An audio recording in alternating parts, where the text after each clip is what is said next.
And just like that, we're off. Hey, everyone. Happy St. Patrick's Day. And figured I would chime in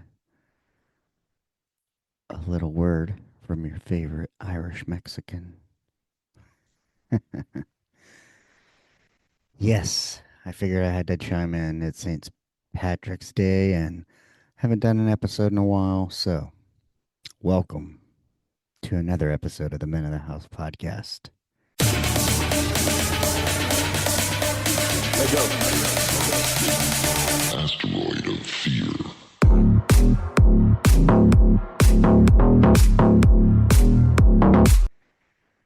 Representing, if you're watching, you can see the St. Paddy's Day Brooks. If you're listening, you'll have to imagine them or head over to YouTube and check them out.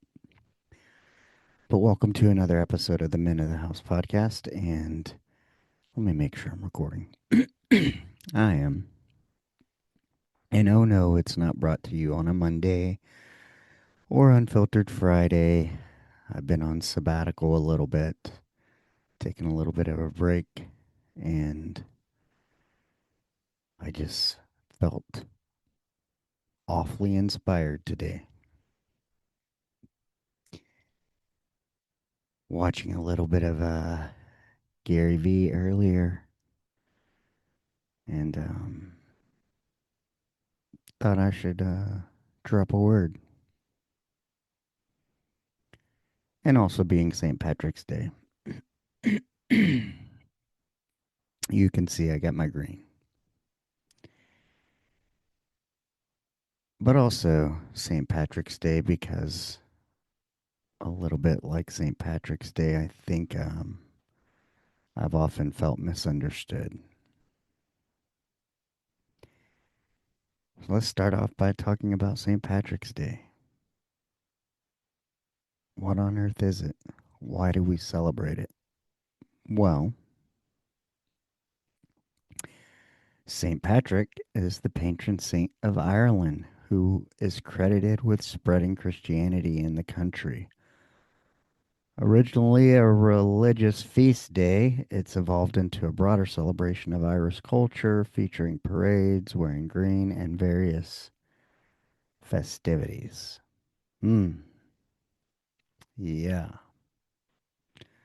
Of course. Let's see. Born in Roman Britain, late 4th century, kidnapped at age 16 and brought to Ireland as a slave, escaped after 6 years and returned to Britain, became a Christian missionary and returned to Ireland to spread Christianity.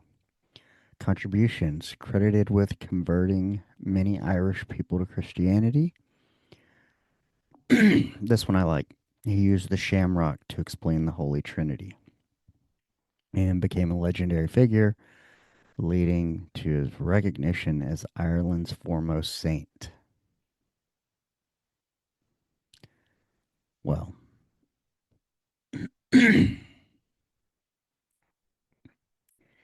yeah, I'm all about that. I like it.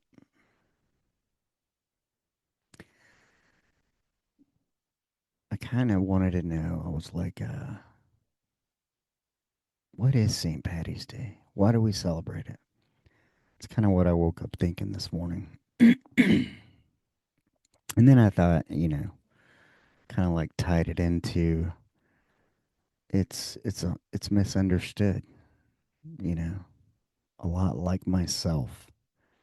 Um, I relate it to I had this thought feeling today that was said inspiration to podcast, and it was kind of this little piece of, you know, a lot of people loved high school. Like for them, it was it was just the best. Maybe they were popular. Um, I don't know, but there was something for me personally, I just didn't enjoy it that much. Like, I always felt like there was something more, and I couldn't wait for that something more. And so I graduated high school a year early and joined the Navy for that something more. But I liken it a lot to kind of what I feel social media is like, similarly, in that, social media is kind of high school. Like, for some people, it's the best place. You know, it's their thing. And like for me, like I'm looking beyond that, just like I was in high school. I knew there was something more outside of this town of 400 people. It's no longer that, but you know, growing up, it was a little bit like that. And social media is kind of like that for me. It's like, ugh, like I just want to leave. I want to graduate early and go live real life.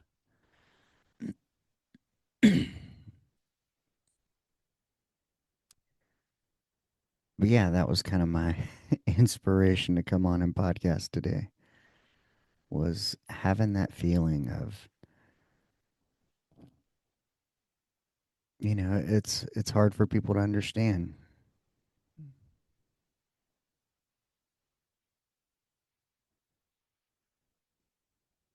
Maybe just like it was hard for me to understand what it was like to enjoy high school or want to stay that extra year.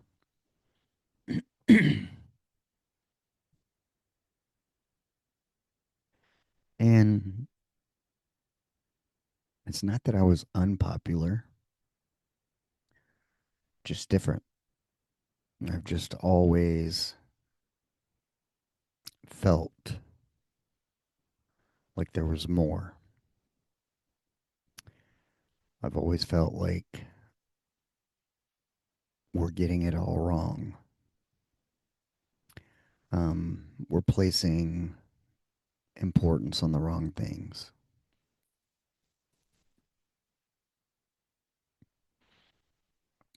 You know, somebody could look at me and go, "You graduated high school a year early. You must be smart."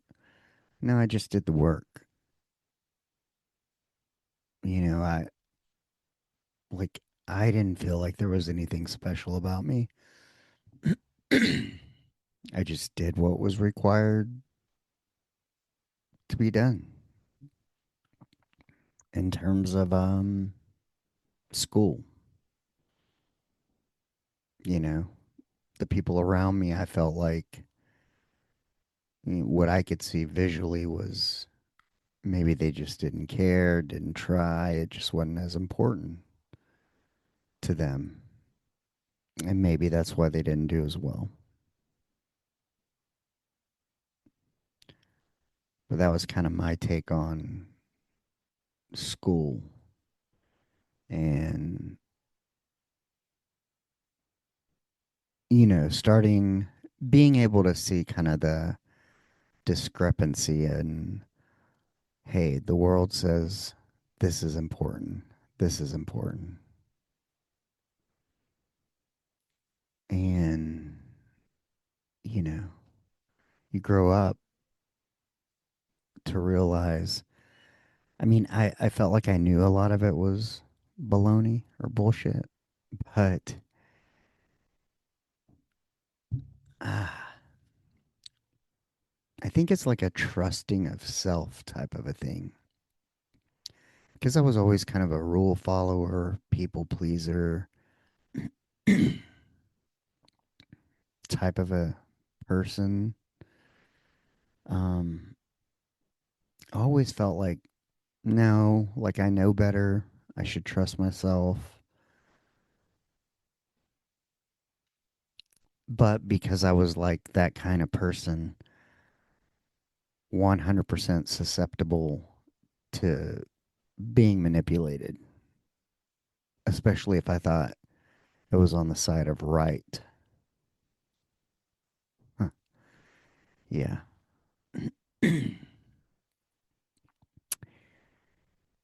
Yeah. The CIA, the government sure missed their opportunity with me,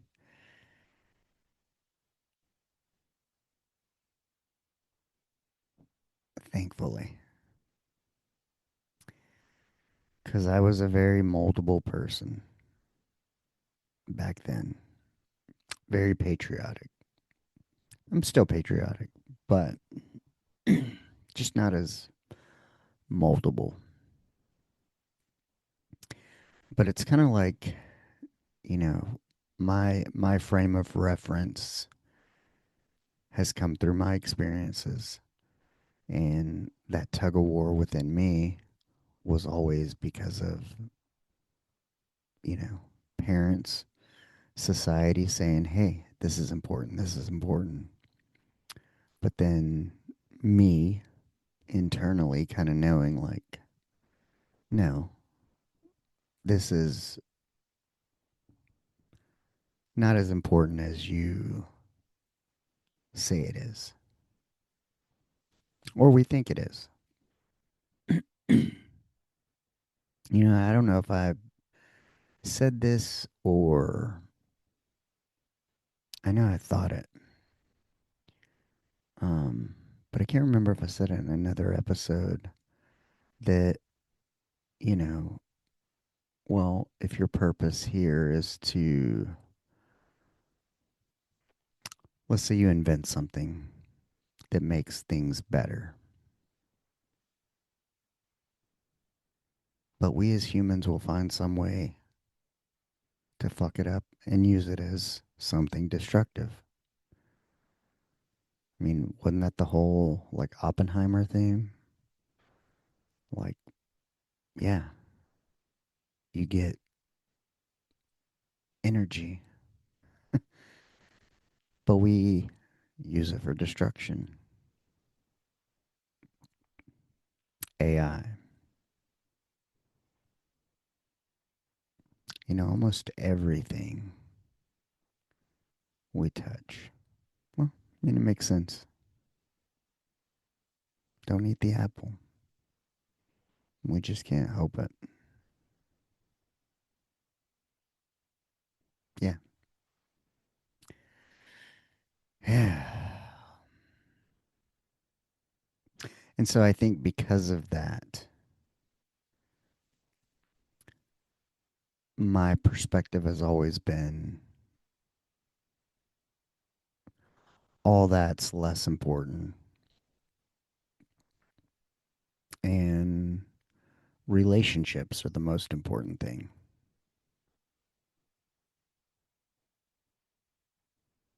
Those are the things that matter. To love, to be loved. I mean, I've been around the world,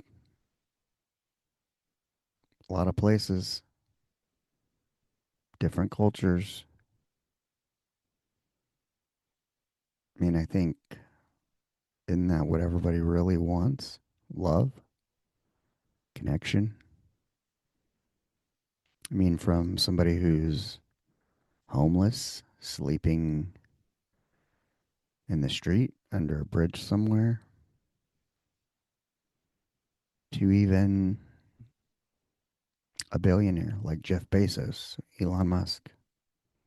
I mean, sure, maybe they want to go to the Mars or wherever, but certainly love's got to factor in there somewhere. I don't know about Elon. I don't know. Was he got like 14 kids or something? Something strange.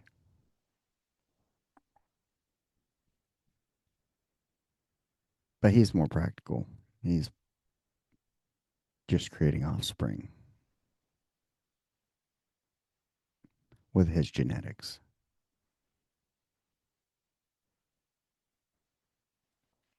Hmm.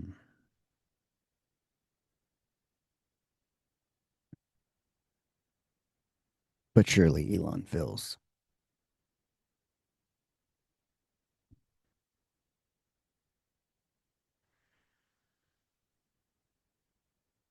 But how, well, I don't know. It's been a struggle my whole life.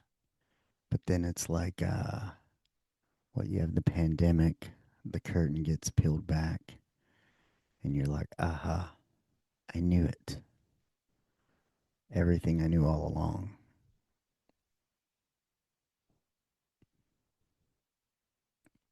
I should have trusted myself and or not let adults or the powers that be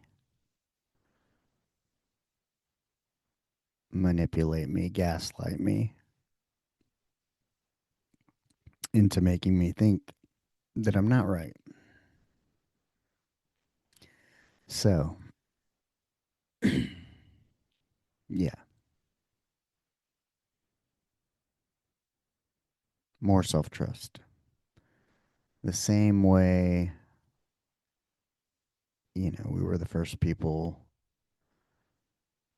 to do that, to graduate a year early. It hadn't been done at our school. This was the early 90s. It was a whole different time. And until I brought it to the principal, I wanted to do it. And then I think two other people did it with me. And now it's just a whole thing where kids double up, take college classes in high school. But it's the same way. I mean, that I knew there was more and couldn't wait.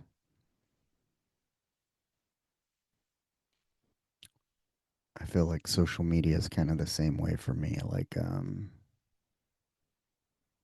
of bypassing it.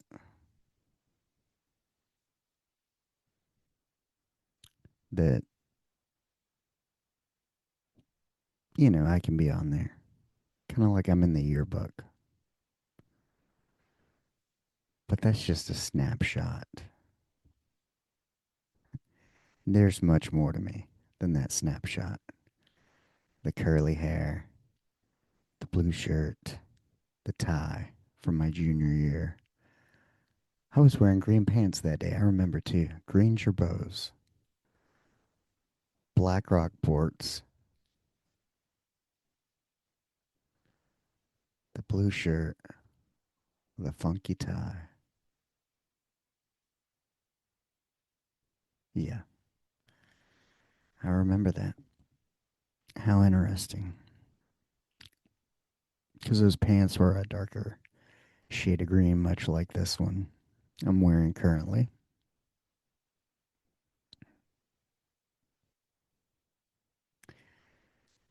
But I think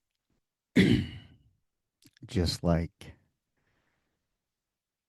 in high school when everybody else was focused on high school and I was focused on the next thing, um, here we are in life. I'm focused on the next thing, which is the transition or death as I pursue a certification as an end of life doula,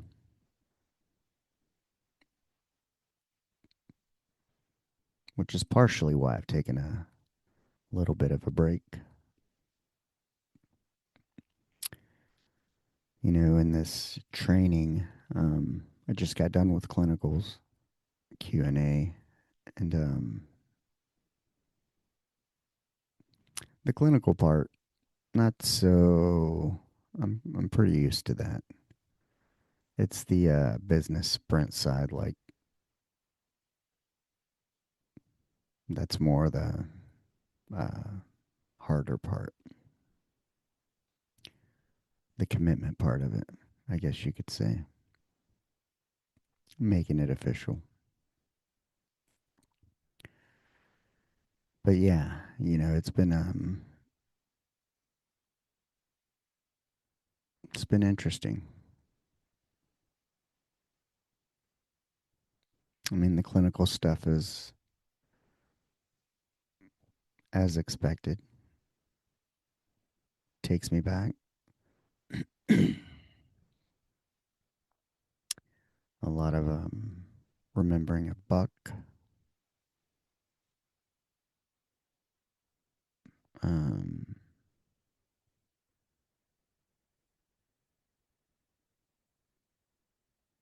thinking about some of the patients I've come across.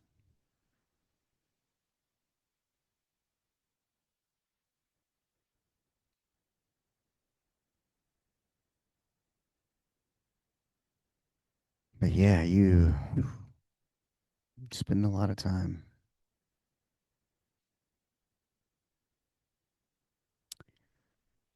thinking about death,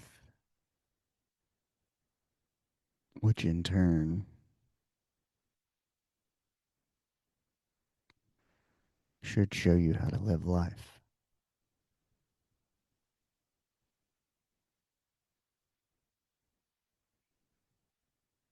or at least show you what's important,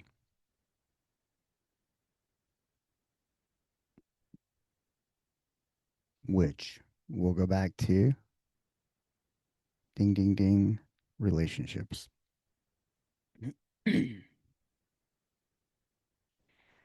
The time we have with each other, the memories, how we made each other feel.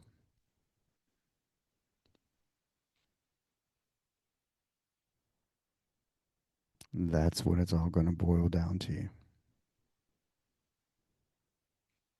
And so the question is what are you doing for that? How are you living your life? How are people going to remember you?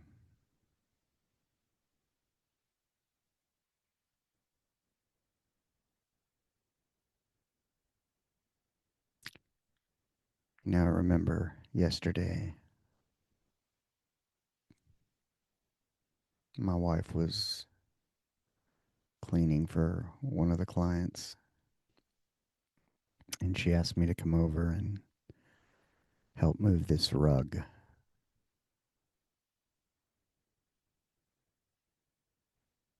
And it was a pretty big rug. And my dad was joking with me. He's like, "Oh, if your wife's asking you, it's probably going to be buried under something or, you know, AKA it's going to be a pain in the ass. That's why she called you." And we go there and, we got to move like your basic dresser TV type thing stand, and this other rug is in a garage, and I kid you not, it had must have had 600 pounds worth of dumbbells on it holding it down. So it was a little bit of a pain in the ass. But, we got the rug down, and,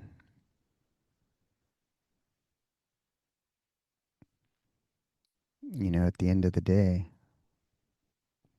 it turned out to be like the most fulfilling thing I'd done that day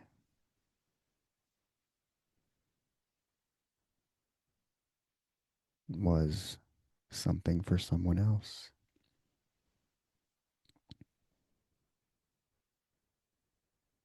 This lady, my wife's been with her a while.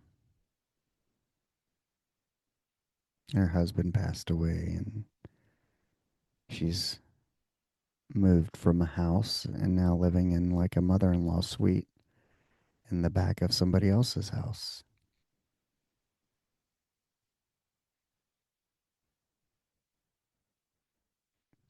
It used to be like a 2-story mother in law suite, but they took out the staircase and patched it up and made it into a top unit and a bottom unit. And she's on the bottom unit. She's got one room, a little bed in the corner, her couch, her chair, her TV,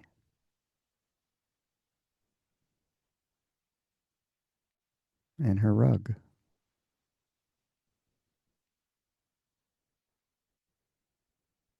She's got a couple of rugs, but this is the rug she wanted for this season. You know, something so small, but to her,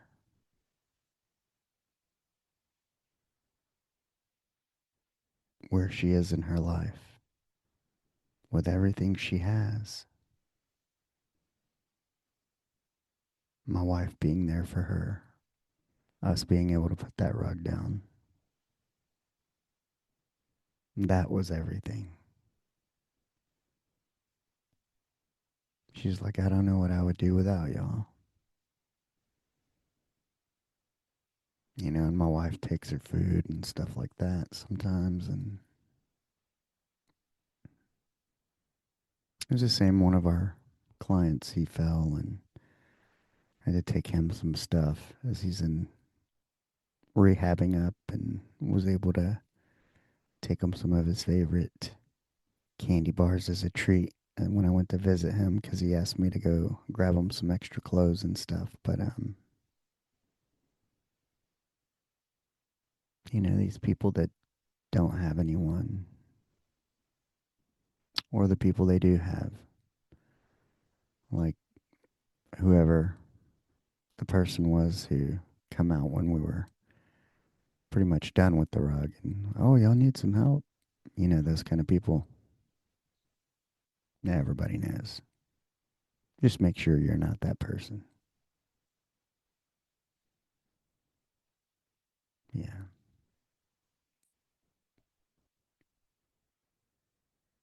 But yeah, that was my favorite moment from yesterday. It was my favorite thing that I did. It didn't cost me anything,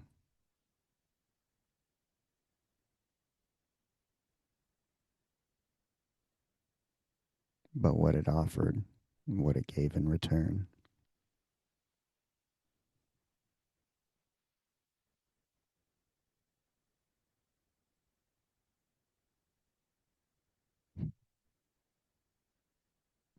And that's why I feel like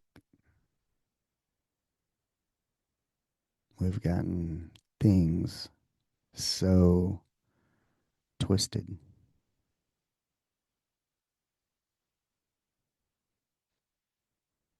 We have turned everything into this transactional value of the wrong things, basically. And we've undervalued and taken the focus off of relationships.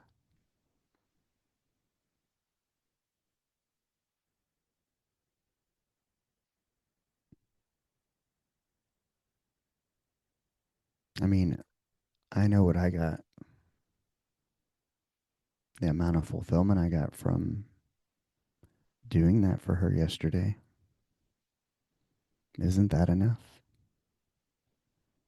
There doesn't need to be a monetary value attached or exchanged with everything,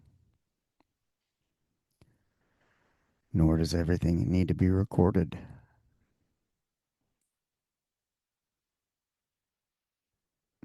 on Instagram. Mm.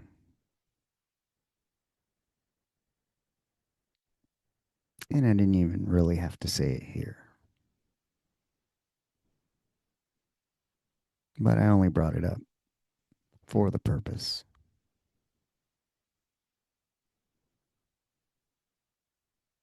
of talking about this world, fulfillment, life, afterlife,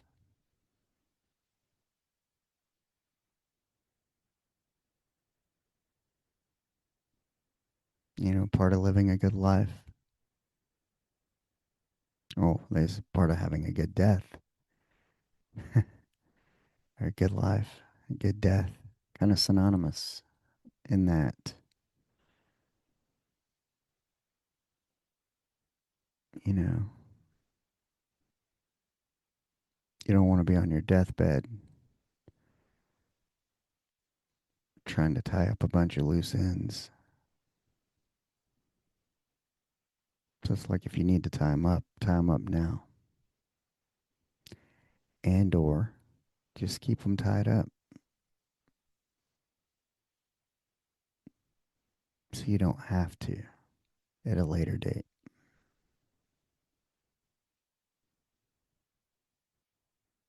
But I know it's hard. I get it. I too am human,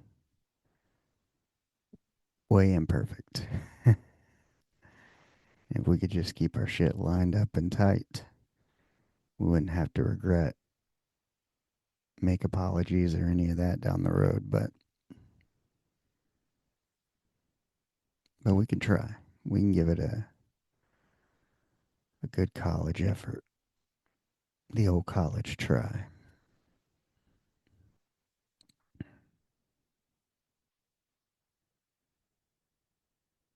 You want to keep everything above board.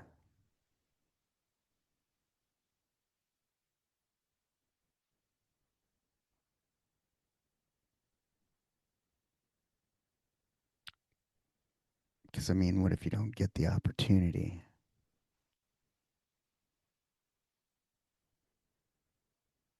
You know, something freakish could happen. When I worked in a trauma center, I saw it all the time.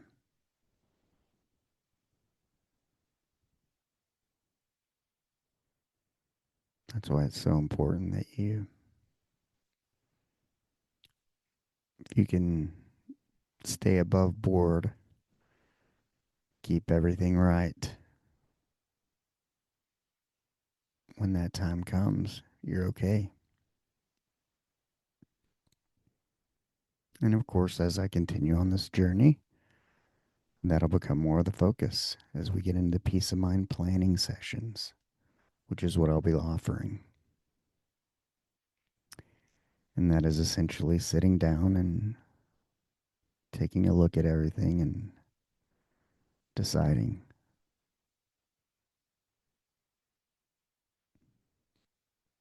how you want to transition out of here.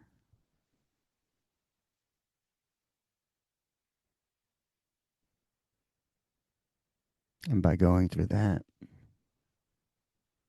that should give you a good idea of how you want to conduct yourself while you are here,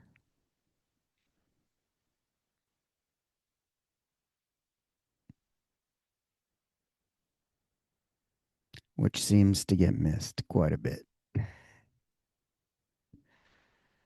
I mean, it's so wild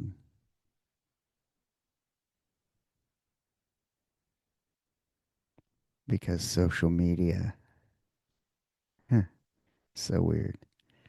I'm like the word socials in it, but you can't spell media without spelling me. I was thinking it's so me centric. Like, that's social media. Like, look at me, look at me, look at my best moment, look at what I got, which is kind of like a little bit of entitlement, a little gross,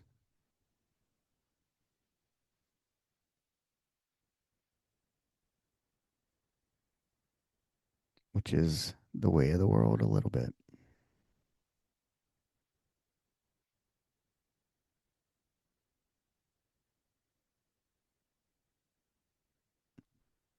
Hmm.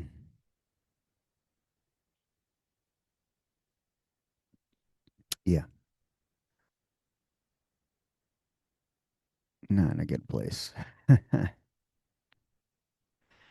don't really know how to elaborate or not elaborate without causing any super division. But the Men of the House podcast is not a necessarily a place for politics, but yeah, for the grown-ups, we got the war and gas prices, and for the young people, I don't know. I like this podcaster Jack Neal, who I guess was a debate guy in college. Um, I think he's a good interviewer for sure. Um, but I don't know if you've heard the name clavicular. Depending on your age, listening to this, you might or might not know. But I watched an interview with him, and that's the other side of the world. And then there's everything in between.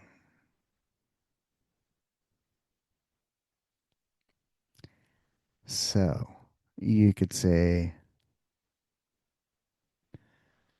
there's a big gap.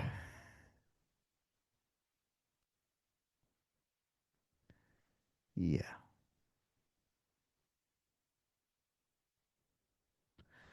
a huge gap between reality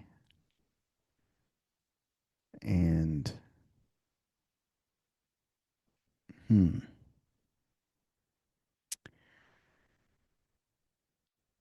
I,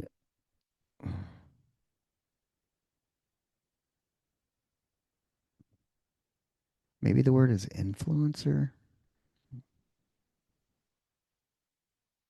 which I was thinking, how do we even, that that's an actual thing now? That's a person, that's a thing, a title, a descriptor, a job. I mean, kind of like puppets, I guess. It's just a matter of who's pulling the strings. Hmm. Whoever's got the money. That's who's pulling the strings. Hmm.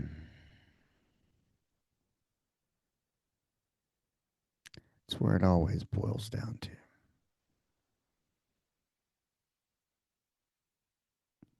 Hence why I try to stay out of it.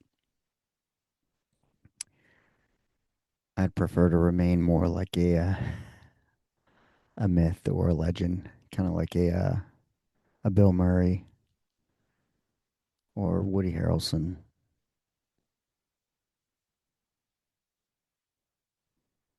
Like, you can find me, you can get in touch with me if you really need to, if you know the right people. And if you don't, too bad.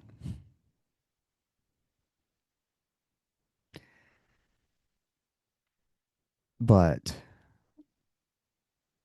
I was going to say, with my current endeavors pursuing a certification for an end of life doula, that if you're looking for me, then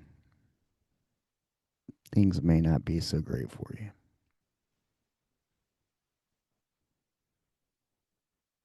However, that's why I'm here. Here to meet you where you are. I'm here to hold that space. I'm here to share. I'm a good listener.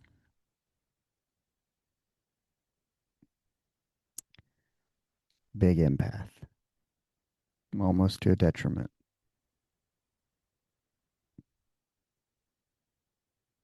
So,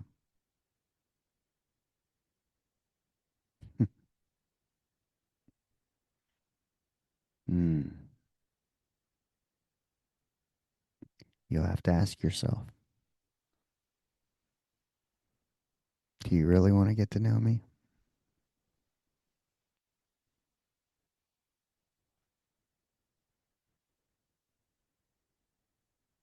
Because if I'm sitting by your bedside, you might be transitioning.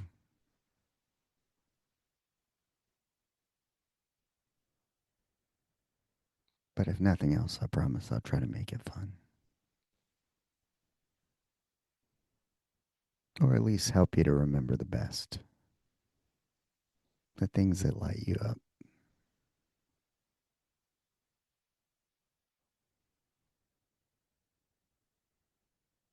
Or to help you remember the things that truly mattered.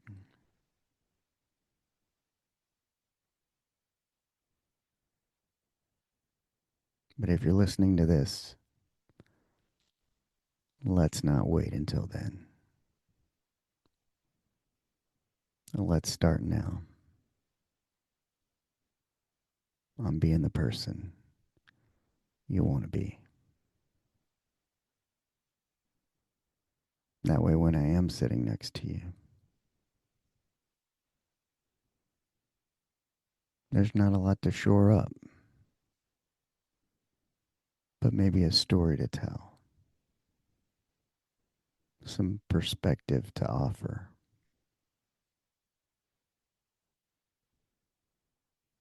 And maybe that perspective started here with an episode of the Men of the House podcast, where we share perspectives so we can live a more fulfilling life. So we can focus on the things that actually make an impact in this world, this physical world.